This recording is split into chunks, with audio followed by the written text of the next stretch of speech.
Hello and welcome to Omni News South Asian Edition. I'm Nauman Khan. The Ontario government has laid the groundwork for eliminating a record deficit of almost $25 billion.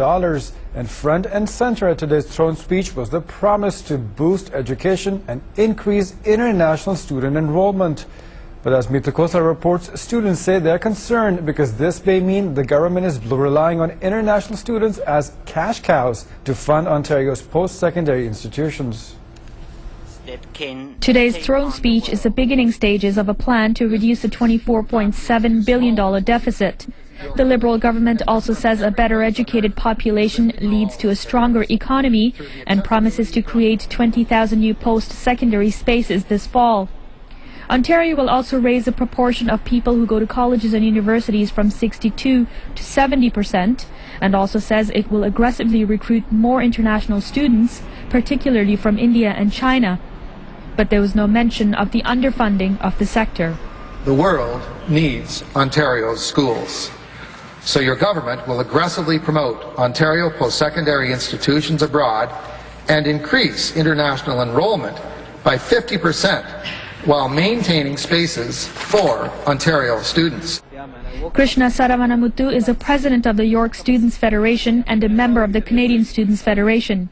He says international students add diversity to campus life, but he's concerned about the government's announcement today.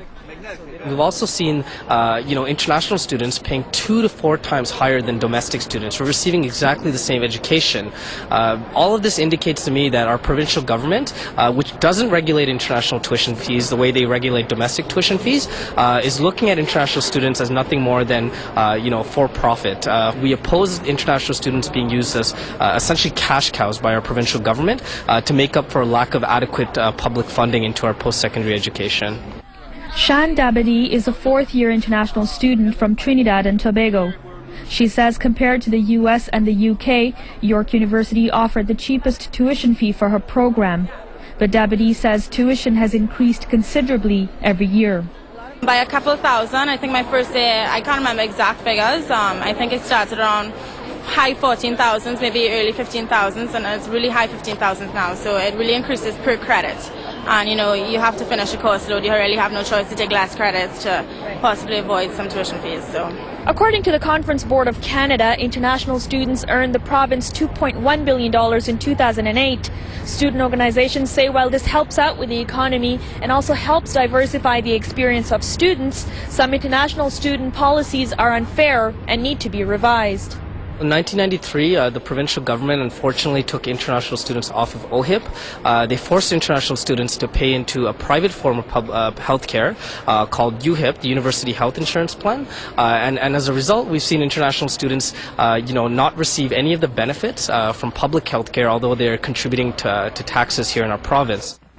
No funding announcements were made at today's throne speech. More details will be revealed in the next Liberal budget, expected to be delivered on March the 25th.